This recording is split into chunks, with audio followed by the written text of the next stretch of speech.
Good morning, students. This is Shubham Poddar, your mathematics teacher from Chandra Public School, Mhow. This is live class 10th mathematics. और आज हम लोग बात कर रहे हैं हाइट एंड डिस्टेंस की. Okay, so this one is a question. Board पर लिखा हुआ है एनसीईआरटी एग्जाम्पल नंबर 6 है ना. जैसा कि हम लोग एग्जाम्पल्स डिस्कस कर रहे थे. एक्चुअली शाम्भवी मिश्रा वो वाला क्वेश्चन थोड़ी देर में सॉल्व कर लेंगे. आपने रिकॉर्डिंग देखी? शाम्भवी मिश्रा, आपने रिकॉर्डिंग देखी?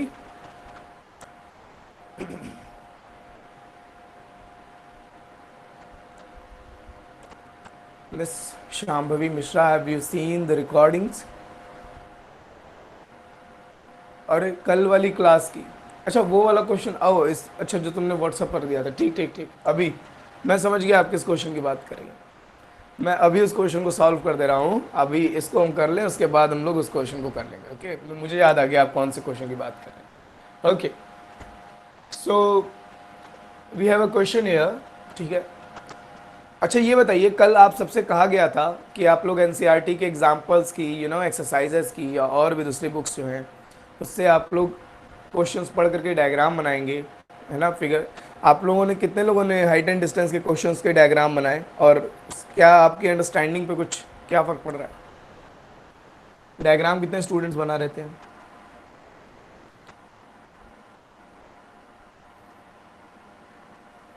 डायग्राम पे अंडरस्टैंडिंग बहुत ज़रूरी है, और ये मैं हर क्वेश्चन में आपको रियलाइज़ कराऊंगा कि डायग्राम अगर सही बन गया हाइट एंड डिस्टेंस का, तो आपने जंग जीत ली एक तरह से.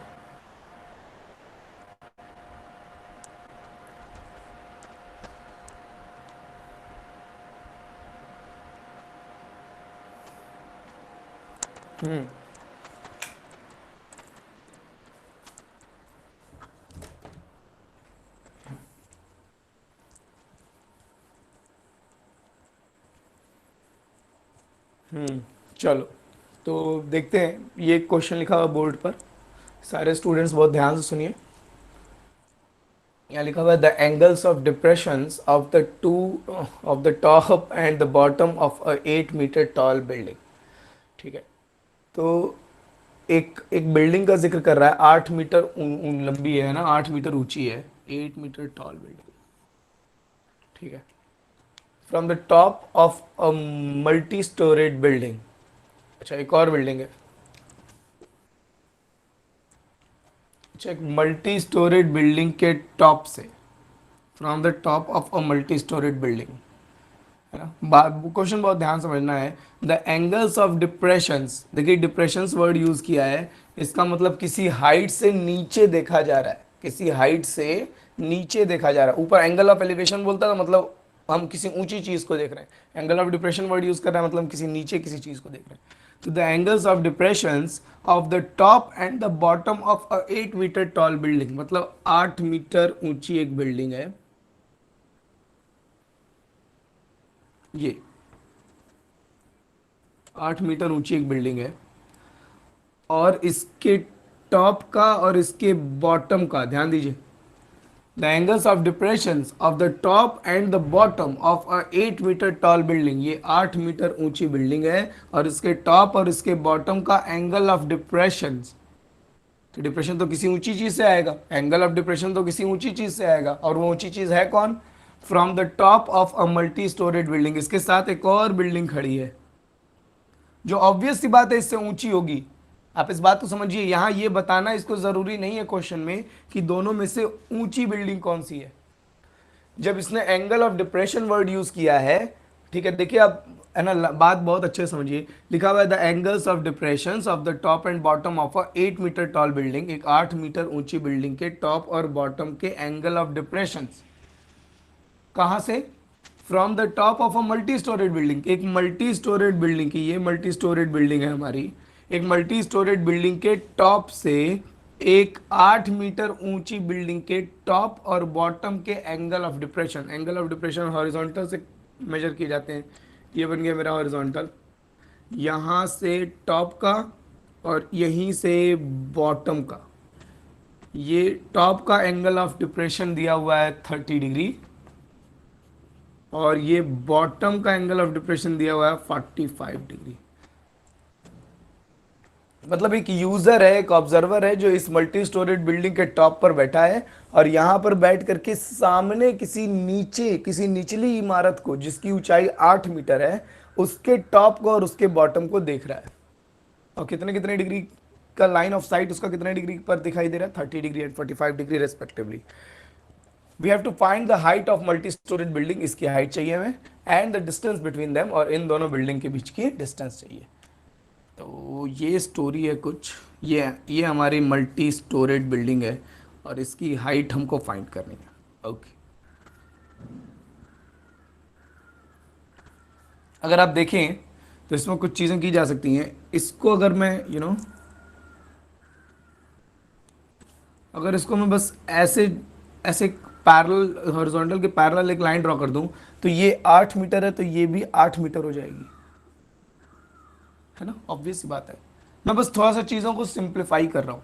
मुझे कहने का मतलब है कि मुझे पूरी मल्टी स्टोरेज बिल्डिंग की पूरी हाइट निकालने की ज़रूरत नहीं है। इस पूरी मल्टी स्टोरेज बिल्डिंग की पूरी हाइट निकालने की ज़रूरत नहीं है। इतना तो सर 8 हो गई, हमको बस इतना पता चल जाए तो मेरा काम हो जाएगा। हमको सर बस इतना पता चल जाए तब भी अपना काम हो जाएगा। हमको ये पूरी हाइट निकालने की ज़रूरत नहीं है। इतना तो मालूम ही, ये तो 8 है तो ये भी इसके पैरेलल, ये भी 8 ही होगा। पैरेलल लाइंस के बीच की डिस्टेंस हमेशा इक्वल रहती है। तो ये 8 है तो ये भी 8 ही होगा। हमको तो बस ये चाहिए सर। अगर ये मिल जाए तो अपना काम हो जाए। अच्छा, तो पहले तो इन सब के कुछ नाम लिख लेते हैं, ओके, ताकि हम लोग ए बी सी डी ई, ठीक है, ये हम लोगों ने कुछ नाम लिख लिए। अच्छा, अब फटाफट से देखिए, अगर सबसे पहली चीज ये कि यहां तक का सिनेरियो सबको क्लियर है कि नहीं, क्या डायग्राम में कोई इफ एंड बट किसी को है? जो जिसको प्रॉब्लम हो बस वो मैसेज कर दे, जिसको प्रॉब्लम हो बस वो मैसेज करे। क्या दोबारा समझाइए, या नहीं समझ में आ रहा है, या ये बिल्डिंग, मतलब कुछ भी, जिसको ना समझ में आ रहा हो वो बताए। चलो,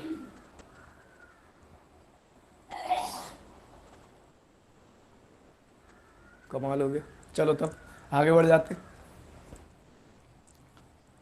चलिए अब आगे बढ़ जाते हैं। तब अब देखिए, ये जो 30 डिग्री वाला हिसाब है, ये जो 30 डिग्री का एंगल है, ये 30 डिग्री हो जाएगा। It's not a big deal. देखिए ये ऑल्टरनेटिव इंटीरियर एंगल है, ऐसे बन रहा है ना। जब z उल्टा या सीधा, जब z बन रहा होता है तो z के कोने वाले एंगल बराबर होते हैं, alternate interior angle. Class 7th से पढ़ते आ रहे हैं हम लोग। तो ये 30 है तो ये भी 30 हो जाएगा। ये वाला 45 है तो ये वाला भी 45 हो जाएगा। Alternate interior angles, alternate interior angles, इसमें कोई दिक्कत नहीं होनी चाहिए। अब अगर सही मायने में देखा जाए, सही मायने में आप ये बना, आप इसको ऐसे बना लेना, बट सही मायने में देखा जाए तो अब ये जो एंगल ऑफ डिप्रेशंस को हमने कन्वर्ट कर लिया एंगल ऑफ एलिवेशंस में। अब कहानी क्या हो गई? अब कहानी ये हो गई कि इस 8 मीटर टॉल बिल्डिंग के टॉप से एक ऑब्जर्वर मल्टी स्टोरेज बिल्डिंग के टॉप को 30 डिग्री के एंगल ऑफ एलिवेशन पे देख रहा है, और इस 8 मीटर टॉल बिल्डिंग के बॉटम से एक ऑब्जर्वर इस मल्टी स्टोरेज बिल्डिंग के टॉप को 45 डिग्री के एंगल ऑफ एलिवेशन पे देख रहा है। अब वही कहानी, यही कहानी अगर आप इस ऑब्जर्वर की आंख से ना देखें, इन दोनों ऑब्जर्वर की आंख से देखें, तो कहानी बदल जाएगी। इसी क्वेश्चन को अब ऐसे कहा जा सकता था कि एन ऑब्जर्वर, ठीक है, which is at the top of this 8 metre tall building C, ठीक है, या look the top of this multi storage building at an angle of elevation of 30 degree, and on the same at the same time, and another observer from point B sees this top point E at the top of this multi-storied building at an angle of elevation of 45 degree। इसी बात को इन दोनों के point of view से भी कहा जा सकता था। जैसे कल हम लोग क्वेश्चन लगा रहे थे तो सन का जो एलिवेशन था 30 और 60 डिग्री, वो हम लोग नीचे लेकर के आ गए, तो उसके बाद सन वाली स्टोरी इरेज कर दी थी, सन को बनाना जरूरी नहीं था। उसी तरह से अब जब आपने इन दोनों एंगल ऑफ डिप्रेशंस को यहाँ एलिवेशन में कन्वर्ट कर लिया है तो आप चाहें रहने भी दे सकते हैं। मैं इरेज इसलिए करने के लिए कह रहा हूँ, कई बार स्टूडेंट्स को कन्फ्यूजन होने लगती है डायग्राम से। तो आप चाहें तो सिर्फ डायग्राम आपको सिंपल दिखाई दे, आप इन दोनों को इरेज कर दीजिए, क्योंकि मेरा काम हो गया इन दोनों का। एंगल ऑफ डिप्रेशन को मैंने कन्वर्ट कर लिया। अब देखिए फिगर को सीधा सीधा दिखाई दे रहा है। ये एक 90 डिग्री का ट्रायंगल दिख रहा है सर, और एक ये 90 डिग्री का ट्रायंगल दिख रहा है। जैसा कि हम लोगों ने कल ही डिस्कस किया था कि हम लोगों को दो 90 डिग्री के ट्रायंगल दिखाई देंगे। बड़ा सिंपल सा काम है, क्या फाइंड आउट करना वो सब हमारे बात की चीज नहीं है। एक बार हम बड़े वाले ट्रायंगल को लेकर के कुछ करेंगे और एक बार हम इस छोटे वाले ट्रायंगल को लेकर के कुछ करेंगे। हमको निकालनी इन दोनों के बीच की डिस्टेंस, मान लेते हैं ये x है हमको निकालनी है ये पूरी हाइट, जिसमें से इतनी हमको मालूम है, मतलब बस अपने को ये मालूम चल जाए तो भगवान भला हो जाए। बस ये एच पता चल जाए तो 8 जोड़ लेंगे, बिल्डिंग की हाइट निकल जाएगी। तो ये रहा खेल। अब in triangle E D A कोई भी एक ट्राइंगल रैंडमली सेलेक्ट कर लीजिए, क्या फर्क पड़ता है। यहां परपेंडिकुलर, अच्छा ये अगर हमने x माना है तो ये भी x हो जाएगा भाई, अब इसमें समझाने वाली कोई बात नहीं है। तो भाई ज्योमेट्री है ना, ये दोनों लाइंस पैरेलल है, पैरेलल लाइंस के बीच की डिस्टेंस, जैसे ये 8 है ये भी 8 हो गया, ये x है तो ये भी x हो जाएगा। tan 30, अब देखिए यहाँ परपेंडिकुलर है और ये बेस है, परपेंडिकुलर बेस के बीच रिलेशन कौन देता है, tan 30 is equal to H upon X, और tan 30 की वैल्यू हो जाती है भाई साहब 1/√3 is equal to H upon X. इसको मैं ऐसे ही छोड़ दूंगा, देखता हूं इसका क्या करना है। ये मेरी बन गई पहली इक्वेशन, इसको हम ऐसे ही छोड़ देंगे, देखते हैं इसका क्या करना है। नेक्स्ट, बड़े वाले ट्रायंगल में भाई ई सी बी, बड़े वाले राइट ट्रायंगल में ई सी बी, पहला पहला नंबर डायग्राम पे। दूसरा 50% मार्क्स हो चुके हैं हमारे, 4 नंबर में से 2 नंबर हमें मिल गए, अब हमने अभी कुछ किया ही नहीं एक्चुअली, है ना, क्वेश्चन तो सॉल्व हुआ ही नहीं। ओके तो tan 45 degree is equal to, अच्छा tan 45 क्यों कह रहे हैं, यहाँ भी परपेंडिकुलर और बेस की बात, यही दोनों तो नोन अननोन, यही दोनों तो हैं, हमको निकालना इसे है ना, कुछ इस तरीके की चीज़ें हैं। हाइपोटेनस के बारे में तो हमें कोई आइडिया नहीं है। तो tan 45 degree, tan 45 degree is equal to 45 के हिसाब से पूरा परपेंडिकुलर होगा भाई, इसी पूरा परपेंडिकुलर होगा। जल्दी जल्दी में खाली इसको इसको परपेंडिकुलर मत, पूरा मतलब h+8 अपॉन बेस, बेस तो हमारा x था सर। अच्छा tan 45 की वैल्यू तो 1 होती है, तो ये x का इधर मल्टीप्लाई हो जाएगा और आ जाएगा हमारा x is equals to h+8। ये बन गई इक्वेशन नंबर 2। अच्छा यहां से x की वैल्यू क्या आ रही है, x is equals to h√3, यहां भी क्रॉस मल्टीप्लाई अगर हम करते, अगर हम यहां भी क्रॉस मल्टीप्लाई करते, x 1 जा x,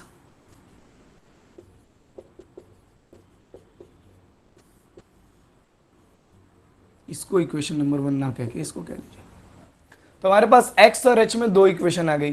क्या इन दोनों इक्वेशन, ये दोनों लीनियर है अगर आप देखें तो, x की पावर 1 h की पावर 1 h की पावर 1 x की पावर 1, दोनों लीनियर इक्वेशंस है। क्या इन दोनों लीनियर इक्वेशंस को हम सब्स्टिट्यूशन, एलिमिनेशन या क्रॉस मल्टीप्लिकेशन से सॉल्व नहीं कर सकते? बहुत आसानी सॉल्व कर सकते हैं, x भी निकाल सकते हैं और h भी निकाल सकते हैं, बहुत ही सिंपल क्राइटेरिया। मैं सारे स्टूडेंट से कहूँगा, ठीक है, और मैं जिसको कहूँगा आंसर पुट करने के लिए वही आंसर पुट करेगा, अपने से आंसर मत बताना। इन दोनों को सॉल्व करो और x और h की वैल्यू निकाल के बस रखे रहिए, ठीक है, बस रखे रहिए। मैं जिससे कहूँगा आप लोग बस इतना बोलेंगे डन हो गया सर, आंसर कोई नहीं बताएगा। मैं जिससे कहूँगा वो अपना आंसर लिख के बताएगा, ठीक है। डेसिमल में आंसर निकालने की कोई ज़रूरत नहीं, अगर रूट में आ रहा हो तो रूट में ही अपना आंसर लिखे रहिए।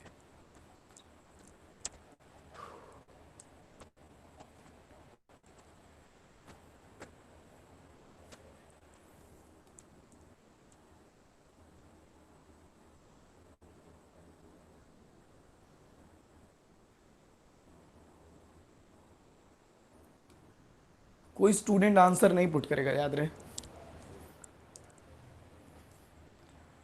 बी ऑनेस्ट, जिसका हो जाए वो बताएगा सर मेरा आंसर आ गया। सही गलत कोई फर्क नहीं पड़ता, आप अटेम्प्ट ट्राई जरूर कीजिए। नहीं सॉल्व हो, गलत हो गया गलत हो गया, कोई बात नहीं।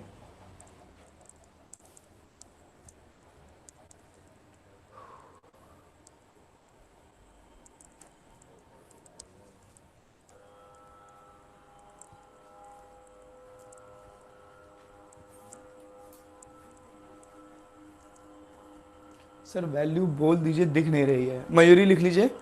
पहली क्वेश्चन बनी है x is equals to h√3, पहली क्वेश्चन है x is equals to h into √3, h multiplied by √3, और दूसरी क्वेश्चन बनी है x is equals to h+8, दूसरी क्वेश्चन बनी है x is equals to h+8।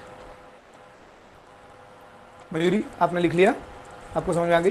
पहली question x is equals to h√3 और दूसरी question x is equals to h+8, लिख लिया? चलो हाँ भी, तनिष्क का हो गया है, विजय राय ने कर लिया है, आयुष कुमार सिंह ने भी कर लिया है, प्रांजल यादव भी कह रहे हैं उनका हो गया। अच्छा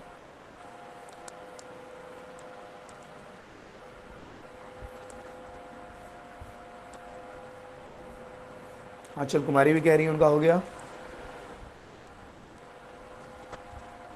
आर्यन सिंह कह रहे हैं उनका हो गया।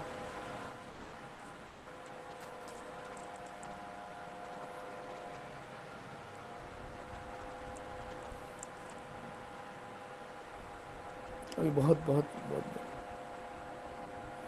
याद रहे, जो लोग डन लिख रहे हैं उनके पास उनका सोल्यूशन हो, है ना।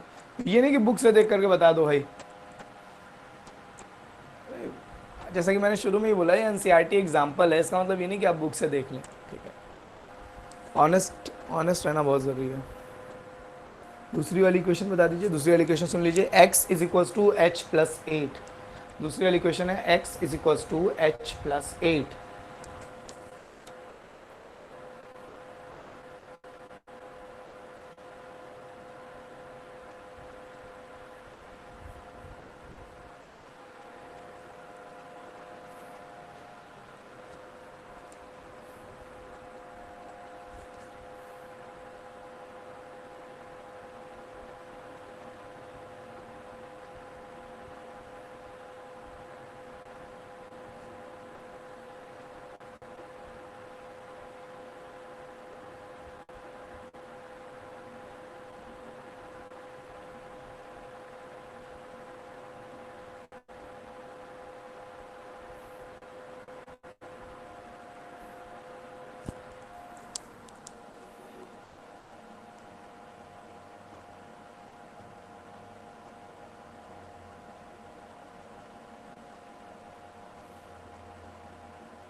श्रेया मिश्रा का हो गया है। तनिष्क, विजय राय, आयुष, मयूरी नहीं, प्रांजल, आंचल, आर्यन, मयंक, आशुतोष, शिवानी, अभिजय का हो गया।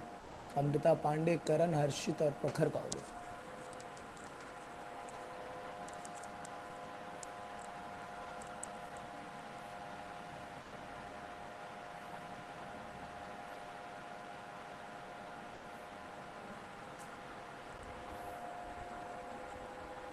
प्रखर अपना आंसर बताइए। हर्षित का भी हो गया, आयुष कुमार प्रजापति का भी हो गया। प्रखर राय अपना आंसर बताइए। करण कुमार पांडे अपना आंसर बताइए। प्रखर एंड करण अपना आंसर बताइए।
अभी एच जो बता रहे हैं 9√3 एंड एक्स बता रहे हैं 27।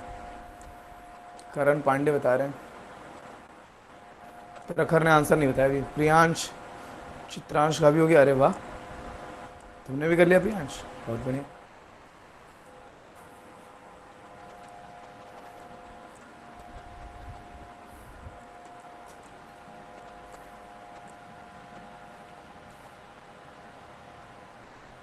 चलो ठीक है।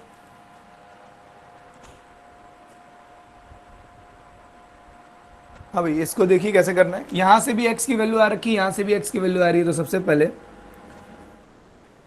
फ्रॉम इक्वेशन 1 एंड 2 हम क्या करते हैं, ये भी x की वैल्यू, ये भी x की वैल्यू, दोनों बराबर कर लेते हैं। h√3 is equals to h plus 8। क्या किया हम लोगों ने, ये x की जो वैल्यू आई है h√3, इसको यहाँ पर पुट कर दिया। यही तो बात हुई। ये जो x की वैल्यू सब्सटीट्यूशन में क्या करते हैं, एक वैल्यू उठा करके दूसरी इक्वेशन में पुट कर देते हैं। तो ये x की वैल्यू यहाँ से उठा करके यहाँ पुट कर दिया, h√3 इक्वल टू, हमको h चाहिए यहाँ से, क्योंकि x तो है ही नहीं, h चाहिए हमें। ये इस h को इधर बुला लीजिए, तो यहाँ से h आ जाएगा, मुझे जैसा दिखाई दे रहा है, यहाँ से h आ जाएगा 8/√3 - 1।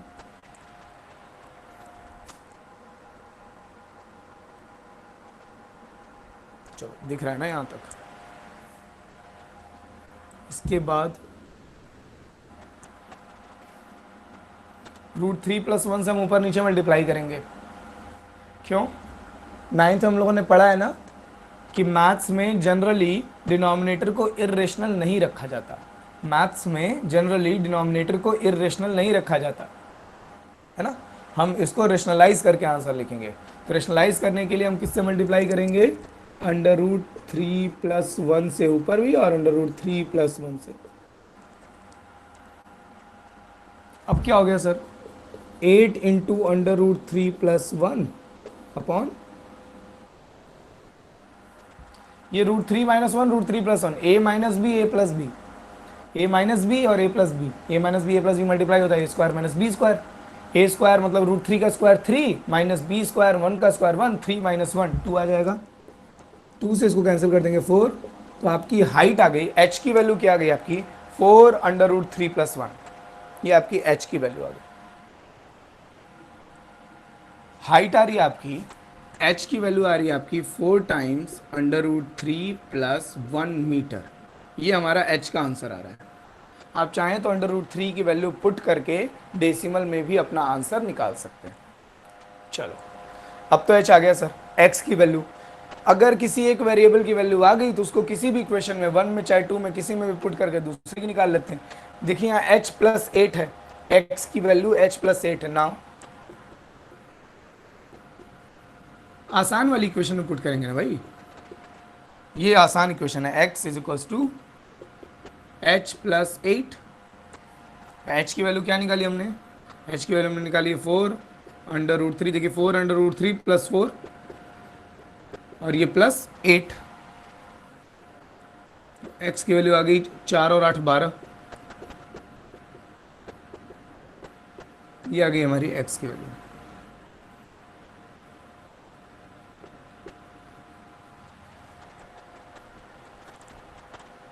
क्लियर?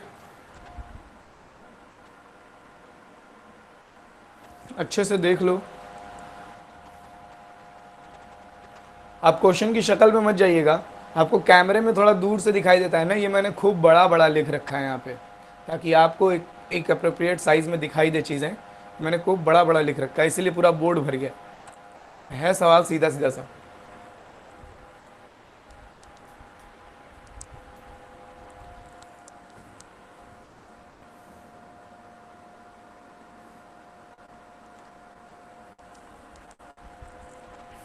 देखिए सवाल की शक्ल शुरू से इतनी लंबी चौड़ी थोड़े थी। हमको इतना बड़ा स्ट्रक्चर थोड़े दिमाग में रखना है कि इतना लंबा चौड़ा क्वेश्चन कैसे सॉल्व होगा हमसे। अरे सब आपको स्टेप बाय स्टेप करना है ना। हमने क्वेश्चन पढ़ा था पहले, सबसे पहले तो हमारे सामने इतना ही था, हमने डायग्राम बनाया, धीरे धीरे करके आया ना। डायग्राम बनाया, एंगल ऑफ डिप्रेशन को एलिवेशन जो कुछ भी ठीक ठीक हम कर सकते थे कि यहाँ ऐसे ऐसे कर लेते हैं, इजी रहेगा। ये 8 है तो इसको भी 8 लिख लिया था, फिर इसको h मान लिया, इसको x मान लिया। फिर हम लोग आगे ट्राइंगल पे, पहले ट्राइंगल एक इक्वेशन, दूसरा ट्राइंगल दूसरी इक्वेशन, धीरे धीरे बोर्ड भर गया। हाइट एंड डिस्टेंस का बिल्कुल फोबिया में बहुत नंबर देता है ये लॉन्ग क्वेश्चन में। सर मेरी h की वैल्यू 4/√3 - 1 आया है। नहीं भाई गलत आ गई तब आपकी। मैं भी एक बार क्रॉस चेक कर ले रहा हूँ। वैसे ये h इधर आएगा, h कॉमन √3 - 1 अपॉन में जाएगा। नहीं भाई √3 माइनस, कहीं आपने माइनस प्लस आंचल गलत कर दिया होगा। एक बार और अपना सोल्यूशन, 4 × 3 + √3।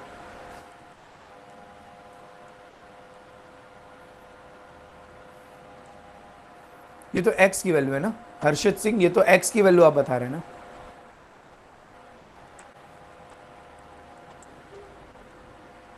इस क्वेश्चन में किसी को कोई प्रॉब्लम तो नहीं है? इस क्वेश्चन में किसी को कोई प्रॉब्लम तो नहीं है?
एक्सरसाइज निकालिए अपनी एनसीईआरटी से और क्वेश्चन नंबर 9 सॉल्व कीजिए सारे स्टूडेंट्स।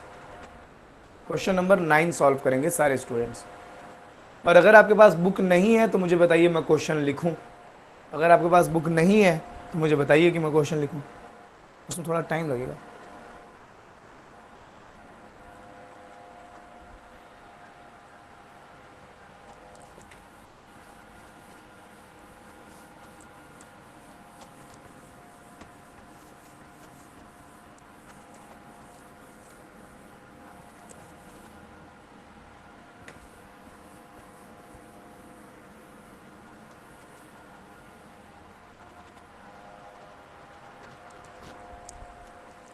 क्वेश्चन नंबर 9 सॉल्व करेंगे।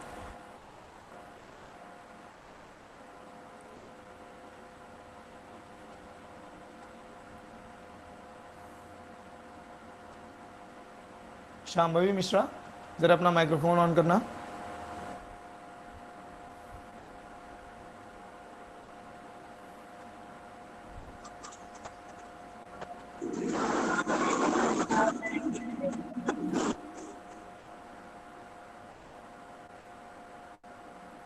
शांभवी,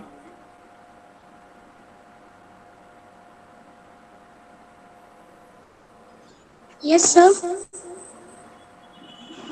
शांभवी, जो tan थीटा की वैल्यू थी आपके क्वेश्चन में, वो क्या दी हुई थी, बस ये बताइए तो। सर 15/8।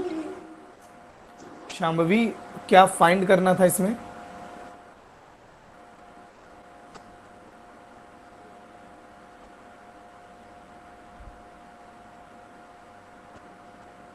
शांभवी, क्या फाइंड करना था इसमें?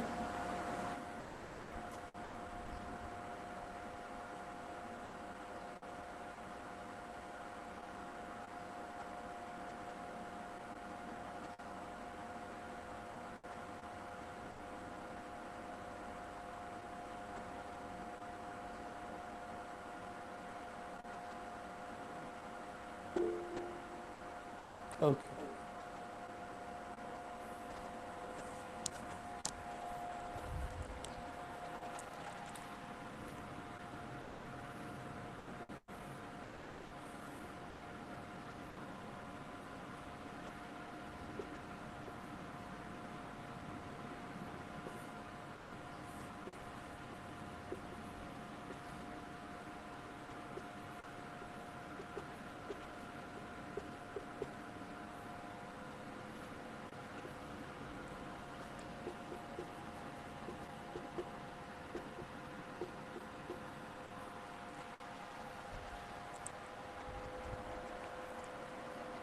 बस मैसेज करके बता दो शांभवी, यही सिनेरियो था ना?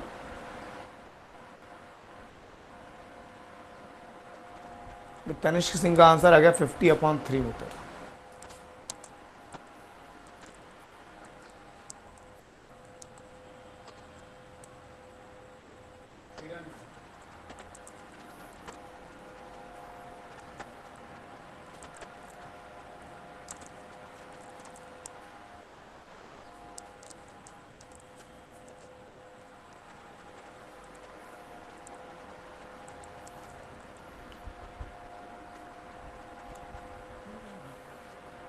देख, कुछ बच्चे बड़ी तेज हैं, शायद मुझसे भी तेज हैं, बड़ी जल्दी आंसर आ जाता है इनका। विजय राय, तनिष्क, प्रांजल, Ayush Prajapati.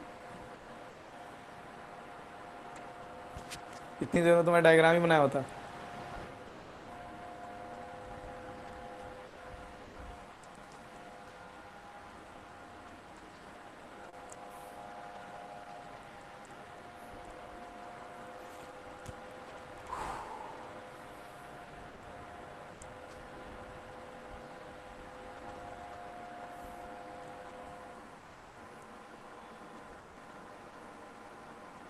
Angle of elevation of tower building.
आपको पता है मैंने नाइन्थ ही क्यों कहा है ना, इस क्वेश्चन की एक खासियत है, इस क्वेश्चन में ये डायरेक्टली नहीं बताया है कि टावर बड़ा है या बिल्डिंग बड़ी है।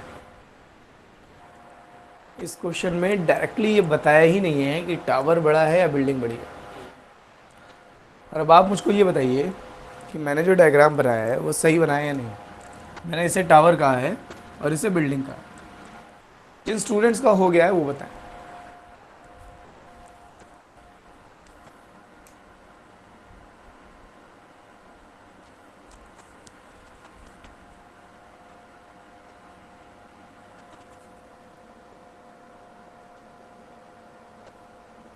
भाई सब कह रहे हैं नो सर, रॉन्ग है, रॉन्ग है, wrong है। अरे बाबा, भाई जैसा क्वेश्चन कह रहा था मैंने तो वैसे ही बनाया।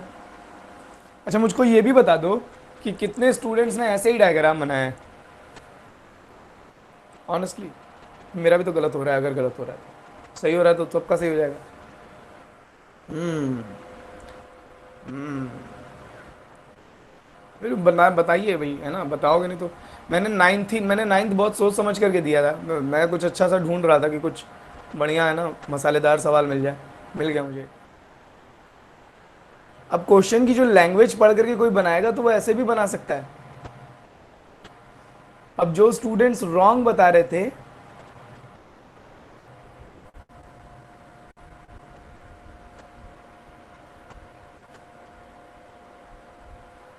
जो रॉन्ग बता रहे थे वो ये बताएं।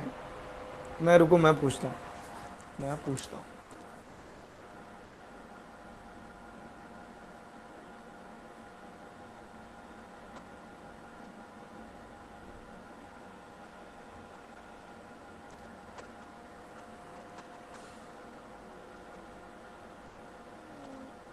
अभी हार्दिक बर्नवाल, अमृता शर्मा, अमृता शर्मा क्यों रॉन्ग है ये? माइक्रोफोन ऑन कीजिए।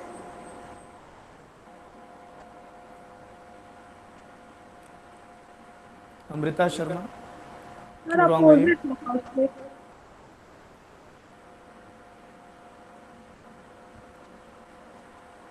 अच्छा चलो ठीक है, कोई बात नहीं, ऐसे तो बहुत टाइम लगेगा। यहाँ सुनो, मैं आपको बता रहा हूँ क्या क्या इशू हो सकता है इसके साथ। मैं आपको बता रहा हूँ क्या इशू हो सकता है इसके साथ।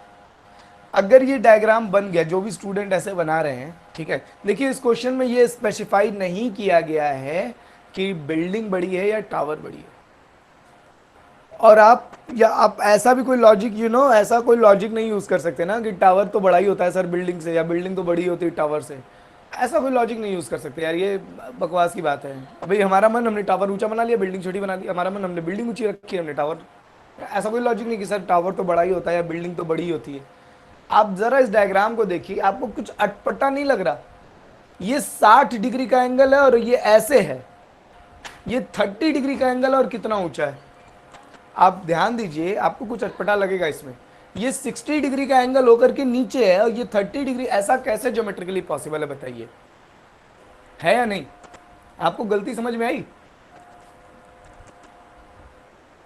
हाँ बिल्कुल, ये देखिए इसने लिखा है, हार्दिक बर्नवाल ने लिखा है कि एंगल ऑफ एलिवेशन टावर के लिए ज्यादा है। ये सही लाइन यूज की इसने, है ना, एंगल ऑफ एलिवेशन टावर के लिए ज्यादा है। और आपने ये जो 60 डिग्री बनाया है ज्यादा, ठीक है, ये ज्यादा लग ही नहीं रहा। अब अगर मैं इसको टावर कर दूं, इसको बिल्डिंग कर दूं, और ये एंगल्स जो है वो इंटरचेंज कर दूं, अब कहानी सही लग रही है। ये 30 का एंगल सर समझ में आता है, ये 60 का एंगल समझ में आ रहा है। तो कहने का मतलब ये है ना कि डायग्राम सही बनना चाहिए। मैं बार बार इसी बात पे जोर दे रहा हूं, वरना इधर का उधर हो जाएगा। डायग्राम सही बनना चाहिए हाइट एंड डिस्टेंस में, यही इसकी ताकत है। अगर डायग्राम सही बन गया तो समझ लीजिए सवाल की कमर टूट गई, है ना, ऊंट पहाड़ के नीचे आपके हाथ में आ गया question. Diagram is very important. आप 5 मिनट टाइम दे करके हाइट एंड डिस्टेंस का देखिए, कोई पुराना सवाल आ गया जो हम लोगों ने पहले लगाया हुआ है तो उसमें तो ज़्यादा टाइम नहीं देना पड़ेगा। वो तो आप, हम जब सॉल्व करेंगे, हाँ ये ऐसा ही बनता है इसका डायग्राम। जैसे ही कोई नया क्वेश्चन आया, जैसे ये वाला, जैसे ही कोई नया क्वेश्चन आया तो आपको रुक करके चलना है, थोड़ा सा पॉज लेकर के। ये सही है ना, सिचुएशन जो दी हुई है वही है ना। डायग्राम बनाने के बाद भी कुछ अटपटा तो नहीं है, ज़्यादा वाला एंगल कम तो नहीं लग रहा, कम वाला एंगल ज़्यादा तो नहीं लग रहा, सब ठीक लग रहा है ना। Use your common sense. अगर सब अच्छा, अंदर से पॉजिटिव वाइब्रेशंस आ रही हो कि हाँ सही लग रहा है सब, तब आप आगे प्रोसीड करेंगे। ठीक है, आई होप आपको ये बात समझ में आ रही हो कि क्या गड़बड़ी थी इसमें। और इसीलिए मैंने क्वेश्चन, आप 9th को मार्क भी कर लीजिए, एग्जाम टाइम में आपको ऐसे क्वेश्चंस को जो भी क्वेश्चन अच्छे लगे ना, उन्हें हमें हमेशा स्टार बना लेना चाहिए कि ये एग्जाम में देखने वाला है, इसको देख लेना चाहिए। ये सब स्ट्रेटेजी होती है, सब आप जानते ही हैं वैसे, बट फिर भी तो फटाफट से इसको कर लेते हैं। ये हो गया टावर, इसकी इसकी कुछ हाइट वाइट मान ले, ए बी सी डी, ये बिल्डिंग है हमारी, ये टावर है।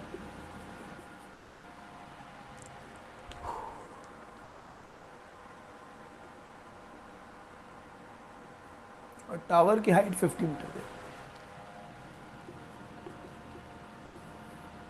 इसको ऐसे ज्वाइन कर लिया, ये पूरा 50 मीटर है। हमें जिन स्टूडेंट से हो गया था वो बताएं उनकी बिल्डिंग की हाइट क्या आ रही है। जिन स्टूडेंट्स का हो गया था वो बताएं उनकी बिल्डिंग की हाइट क्या आ रही है।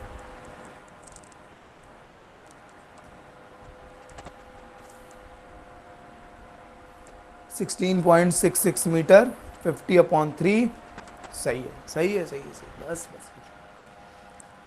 मतलब इसका 1/3 आ रहा है, ऐसा कुछ कह रहे हैं, 1/3 आ रहा है कुछ ऐसा। चलो देख लेते हैं, फटाफट से देख लेते हैं। तो वो वही बेसिक सी चीज़ है, इसको हम x मान लेंगे, इसे भी हम x मान लेंगे। मतलब अगर ये x होगा तो ये भी x ही होगा ना, है ना।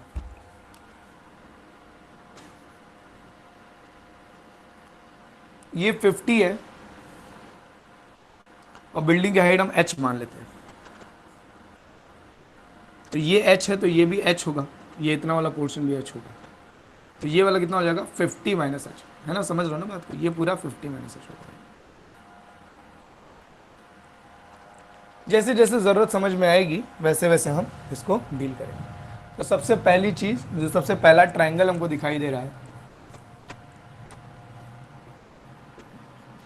इन triangle A B C right triangle है। इसमें ये एंगल 60 डिग्री का बन रहा है। tan 60 is equals to perpendicular, perpendicular मतलब ए बी मतलब 50, बेस मतलब x। अरे ये तो बहुत आसान निकल गया, ये तो पहली ही इक्वेशन से ये हमको x दे देगा। x की वैल्यू कितनी आ गई, 50/√3। ये x की वैल्यू आई है अभी, ये x की वैल्यू आई है अभी। ये तो बहुत आसान निकल गया, ये तो पहली इक्वेशन से हमको एक वेरिएबल मिल गया है ना एक तरह से। इन ट्राइंगल, अब दूसरे वाले के पास है डी सी बी। देखिए हम कुछ कर थोड़े रहे, 1 ट्राइंगल 2 ट्राइंगल बस। और ऐसा भी नहीं कि सर यही वाला क्यों चूज करे, कोई भी चूज कर लो है ना। डी सी बी में ये 30 डिग्री, tan 30 डिग्री लिखा।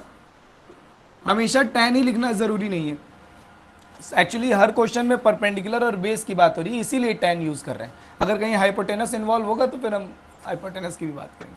तो perpendicular h, base is x, tan 30 की वैल्यू 1/√3।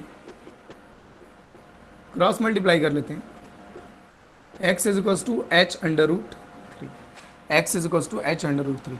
लेकिन x की वैल्यू तो आ रखी थी, x की वैल्यू तो ऑलरेडी आ रखी थी 50/√3।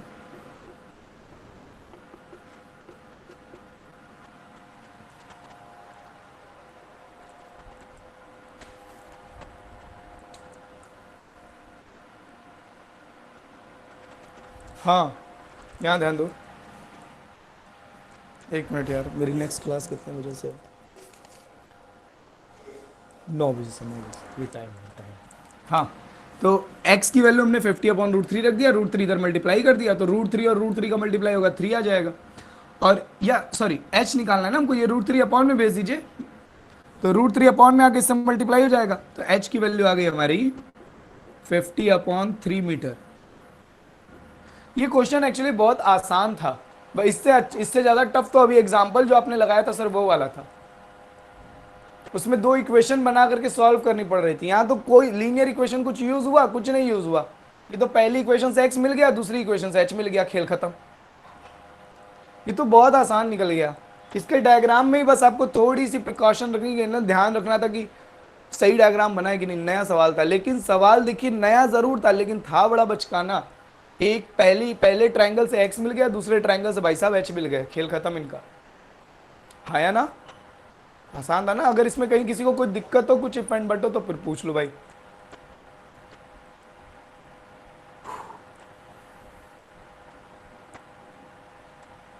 इसमें कहीं किसी को इफ एंड बट हो, कोई दिक्कत समझ में आ रही हो तो पूछ लो।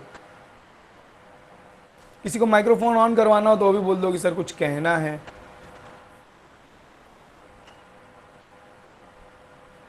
चलो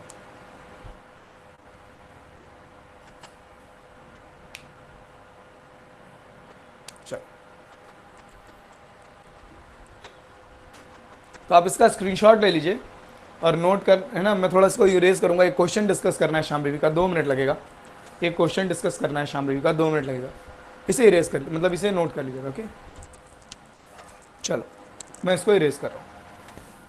आप सारे स्टूडेंट एनसीईआरटी सारी एक्सरसाइज सॉल्व करेंगे पूरी। कल यही वर्क होगा आपका। आप सारे लोग एनसीईआरटी की एक्सरसाइज पूरी सॉल्व करेंगे, और जो भी क्वेश्चन नहीं लग रहा होगा वो हम लोग कल डिस्कस करेंगे। आप एनसीईआरटी के सारे क्वेश्चन सॉल्व करेंगे, और जो भी क्वेश्चन नहीं लग रहा होगा वो हम कल डिस्कस करेंगे, ठीक है।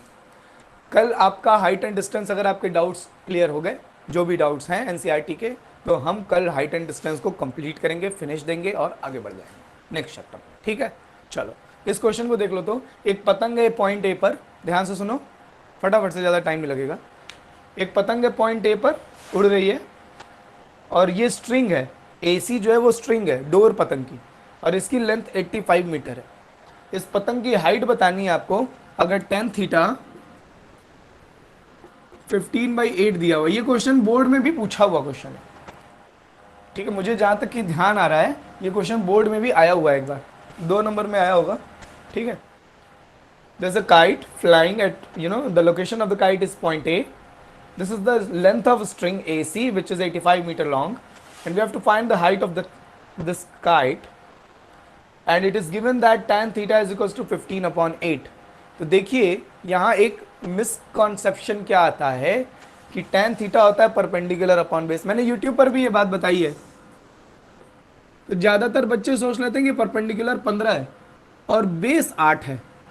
नहीं, ज़्यादातर बच्चे सोच लेते हैं कि परपेंडिकुलर 15 है और बेस 8 है। नहीं, परपेंडिकुलर और बेस का रेशियो 15/8 है, 15/8। आप क्या करेंगे, लेट, मैंने ऐसे बताया भी, लेट परपेंडिकुलर, यानी कि परपेंडिकुलर मतलब ए बी, ए बी को आप 15x लिखिए, 15x, और बेस मतलब बी सी, बी सी को आप 8x लिखिए। इस हिसाब से ए सी कितना आएगा, √15x², 8x², 225, 64 इसको ऐड करेंगे,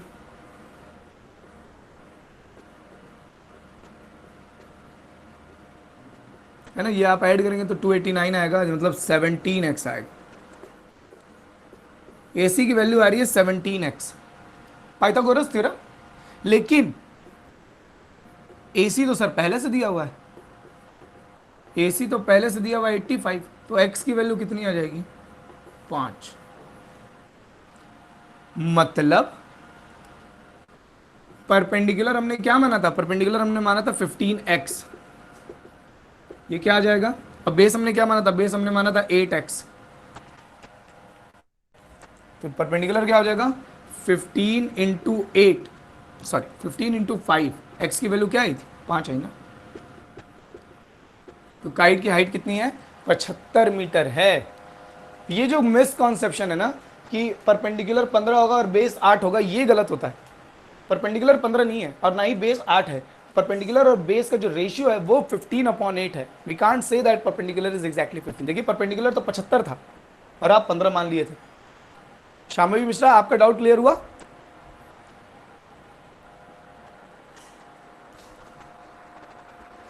है कि चली गई।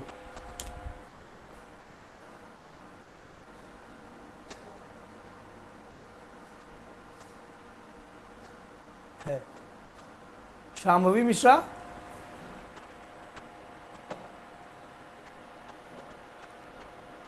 ये बाकी स्टूडेंट्स को समझ में आ गया ना मैं क्या बता रहा हूँ यहाँ पे?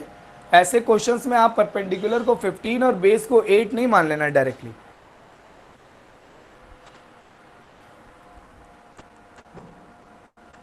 बट बाकी क्वेश्चन में तो हम रेशियो नहीं लेते हैं। शामिल मिश्रा, अगर आप रेशियो नहीं ले रही हैं, अगर आप डायरेक्ट 15 और 8 करके लगा रही हैं तो आप गलत कर रही हैं, मैथमेटिकली गलत कर रही हैं। ये मैंने यूट्यूब पर भी बताया है, आप लेक्चर देखिए, अटेंड कीजिए। अगर आप डायरेक्टली 15 और 8 करके लगा रही हैं तो आप गलत। फिर ऐसे क्वेश्चन में जब ऐसी दिक्कत आएगी ना, ऐसा कॉन्सेप्चुअल क्वेश्चन आएगा ना, तो वहाँ गड़बड़ा जाएगा। अगर किसी क्वेश्चन में आंसर आ गया है तो वो बस एक इत्तेफाक है, कोइंसिडेंस, बस। दैट डजंट मीन कि वो मैथमेटिकली राइट है। ठीक है? Okay, students, this is Shubham Poddar signing off from today's class. Tatas. You can leave now.